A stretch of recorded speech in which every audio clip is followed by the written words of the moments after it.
আসসালামু আলাইকুম, hello everyone. কার্নিজ ওয়ার্ল্ডে আজকেও এসে গেছি নতুন আরেকটা ব্লগ নিয়ে। যেহেতু আমি দুটো ব্লগ আপলোড করেছি এর আগে, যেহেতু আমরা কাতার ঘুরতে গেছিলাম তখন, এবং আমরা আজকে যেখানে যাচ্ছি একটা মিউজিয়াম দেখতে যাচ্ছি।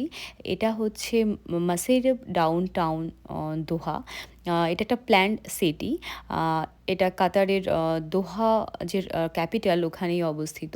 আর এই মিউজিয়ামটির নাম হচ্ছে মাসেইরব মিউজিয়াম। তো চলুন এবার আমরা ভেতরে যাই।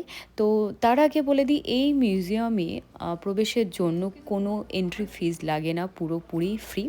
আর এই মিউজিয়ামটায় 4টে পার্ট আছে, মানে 4টে হিস্টোরিক হেরিটেজ হাউস আছে, যেগুলোর নাম হচ্ছে, এক হচ্ছে বিন জেলমুদ হাউস, নাম্বার 2 হচ্ছে কোম্পানি হাউস, নাম্বার 3 হচ্ছে মোহাম্মদ বিন জসিম হাউস, অ্যান্ড নাম্বার 4 হচ্ছে রাদওয়ানি হাউস।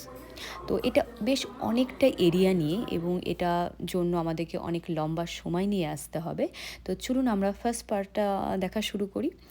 এই মিউজিয়ামে যে প্রথম পার্টটা, মানে প্রথম যে ফার্স্ট হেরিটেজটা আছে, সেটা হচ্ছে বিন জেলমুদ হাউস, যেটা হচ্ছে বিশ্বব্যাপী দাস ব্যবসার ইতিহাস। আর বিশেষ করে ভারত মহাসাগরীয় অঞ্চলের দাস ব্যবসা এবং এর বিলুপ্তির ফলে সৃষ্ট পরিবর্তনগুলো এখানে তুলে ধরা হয়েছে। সেগুলো আমি আস্তে আস্তে এখানে আমি ভিডিওতে দেখতে পাবেন। তো চলুন সেগুলো আগে আমরা দেখি।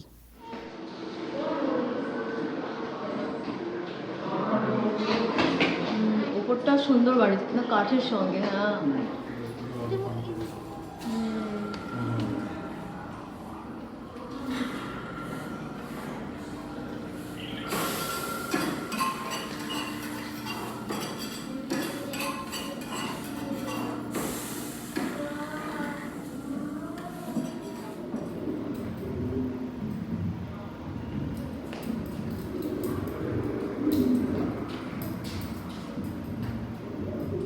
এখানে এটাই দেখানো হয়েছে যে কিভাবে দাসত্ব প্রাপ্ত মানুষেরা সমুদ্রে গিয়ে কত জীবনের ঝুঁকি নিয়ে তারা মুক্ত সংগ্রহ করে নিয়ে আসতো, সেই সব দাসেদের ঐতিহাসিক আমদানির ওপরই এখানে আলোকপাত করা হয়েছে। শুধুমাত্র মুক্ত সংগ্রহ নয়, সমস্ত ধরনের কাজ এই দাসত্ব প্রাপ্ত মানুষদেরকে দিয়ে করানো হতো।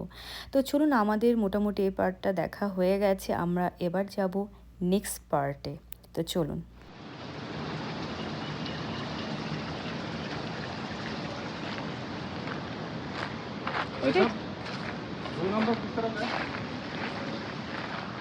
এটাই হবে, গাড়ি ফাড়ি রাখা আছে। এটা এটা জানো তো, ফুল ফুল ফুল, এটা তো এটাই হবে, এটা হবে।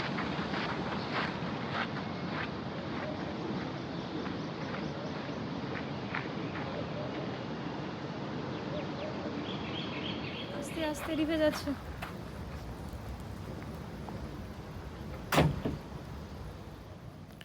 তো চলুন এবার আমরা যাই পরের পার্টটা, যেটা হচ্ছে কোম্পানি হাউস। এটা হচ্ছে সেকেন্ড একটা হেরিটেজ। তো চলুন এবার আমরা ভেতরে যাই। এটার বিল্ডিংটা অন্য জায়গায়, মানে এগুলো পার্ট পার্ট করে করা আছে। তো চলুন আমরা ভেতরে যাই। এরকম সামনে এরকমভাবে একটা রাখা আছে, অ্যারাবিকে লেখা আছে, ঠিক বুঝতে পারলাম না কি লেখা আছে। এখানে 90, 60, 90 এভাবে পার্ট পার্ট করে সব স্টেজগুলো দেওয়া আছে। তো চলুন আমরা ভেতরে যাই, গিয়ে দেখি কি আছে ভেতরে। এই যে হেরিটেজ হাউসটি এখানে দেখানো আছে, এখানে বর্ণনা করা হয়েছে যে পেট্রোলিয়াম শিল্পের অগ্রণী কর্মী এবং তাদের পরিবারের ইতিহাস এখানে বর্ণনা করা হয়েছে, যে কিভাবে তারা কাতারকে রূপান্তরিত করতে সাহায্য করেছিল। তো চলুন আমরা সামনের দিকে দেখি আর কি কি রাখা আছে এখানটায়। এখানে অনেক পুরনো যন্ত্রপাতি রাখা আছে, যেগুলো ইলেকট্রনিক কিছু যন্ত্রপাতি, সব কিছু এখানে রাখা আছে, এবং সেগুলো কত সালে সেগুলো এখানে ডেসক্রাইব করা আছে। অনেক পুরনো পুরনো জিনিস এখানে রাখা আছে। তো সামনের দিকে চলুন দেখি আর কি কি আছে। এটা স্টার্টিংয়ে ঢুকে আমরা এগুলো দেখতে পাচ্ছিলাম। তো চলুন সামনের দিকে আরও এগোই, আর কি কি রাখা আছে। রেডিও, 1950 সালের রেডিও। 1950 সালের। 1950 সালের রেডিও, টেপ রেকর্ডার। ওটাও অনেক পুরনো। এটা ক্যামেরা, ছোট্ট ক্যামেরা, অনেক পুরনো।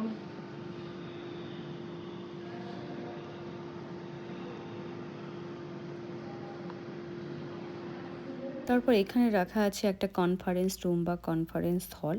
তো দেখছি আমার হাজব্যান্ড আর ছেলে কোথায় চলে গেছে, চলুন ওদেরকে আগে খুঁজি। তোর এখানে আছিস? তো যাই হোক, ওদেরকে অ্যাটলিস্ট খুঁজে পেলাম। তো চলুন, এখানে মোটামুটি আমাদের দেখা কমপ্লিট হয়ে গেছে। এবার আমরা নেক্সট দুটো পার্ট পরপর দেখিয়ে দেবো। চলুন এবার আমরা সেখানের দিকে এগোই। তো এখান থেকে আমরা এবার বেরিয়ে যাব, কারণ আস্তে আস্তে সন্ধ্যা নেমে আসছে। আর এখানে কিছু যেগুলো থাকে মিউজিয়ামে রাখা, যেগুলো ইউনিক জিনিস, সেগুলো এখানে আছে।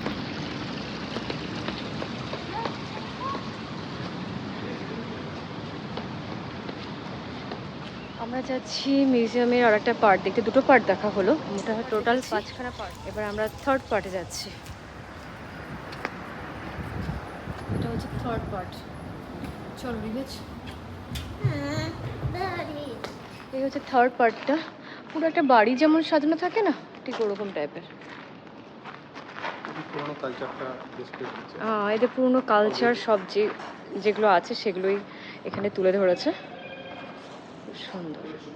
এটা দেখে তো মনে হচ্ছে মাটির কুয়ো, তবে এটা দেখে আমার ভীষণ ভয় লেগে গেছে। এটা অবশ্য সামনে কাঁচ দিয়ে ঢাকা ছিল। আচ্ছা, আর এই যে পুরনো কালচারগুলো যে আগে যেমন দেখানো যেত সেগুলোই এদিকেও আছে।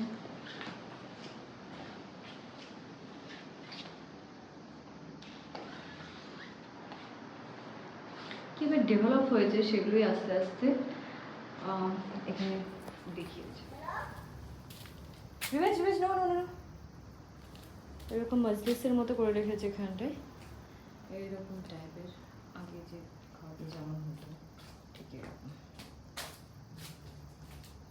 এখানে না পুরো এই মিউজিয়ামটা দেখে পুরোনো যে কালচারগুলো সেগুলোই কাতারিয়ান যে কালচার বলুন কীভাবে কি হলো সেগুলো এখানে তুলে ধরা হয়েছে। এবং এইভাবে সাজিয়ে রেখেছে, একটা বাড়ি যেমনভাবে সাজানো থাকে সেরকমভাবে সাজানো। এখানে এরকম মজলিসের মতো বসা হয়, যেটা আমরা ওখানেও দেখেছি, সৌদি আরবেও দেখি মজলিসের মতো হয়। তারপর বিভিন্ন এখানকার যে চাটা বলি গাওয়া এরকম সব তৈরি করে খাওয়া হয়, এরকম টাইপেরই সব আছে। তারপরে ওখানে দেখুন একটা মেশিন আছে, যে কাপড় সেলাই করা মেশিন থেকে সব কিছু আছে এখানটা। আগে যেভাবে 2 হাত দিয়ে রুটি বানানো হতো, সেই রকমই এটা দেখানো আছে, করে রাখা আছে একটা মডেল হিসেবে। আর অ্যাকচুয়ালি পুরোনো কালচারগুলো মোটামুটি অনেকটা সিমিলার আছে। আমাদেরও যে পুরোনো কালচারগুলো সেগুলোর সঙ্গে অনেকটা সিমিলার পাচ্ছি আমি এখানে এসে। তো এগুলোই রাখা আছে, দেখানো আছে এখানটায়। এখানেও কিছু রেখে দিয়েছে। এখানে একটা পেন্টিং, ময়ূরের পেন্টিং রেখেছে। এখানে যে হাত পাখা, বলছি না, এই জিনিসটা দেখে না আমার গ্রামের বাড়ির কথা মনে পড়ে গেল। এরকম দেখতে আমার দাদিও বানাতো, এরকম পাখা দিয়ে বানাতো, এরকম টাইপের। তো চলুন, আজকে মোটামুটি আমাদের 4টে পার্ট দেখা কমপ্লিট হয়ে গেল। পরের দিন দেখাবো নতুন একটা জায়গা। আর আজকে যেহেতু সেদিন অফ ছিল, যার জন্য এখানকার যে ন্যাশনাল লাইব্রেরিটা সেদিন বন্ধ ছিল, এটা আমাদের ব্যাড লাগছিল। তো চলুন, আজকের মতো ব্লগটা এখানেই শেষ করছি। দেখা হচ্ছে নতুন জায়গার নতুন ব্লগ নিয়ে, অবশ্যই দোহা বা কাতারের ব্লগ নিয়ে। আজকের মতো এখানেই শেষ করছি।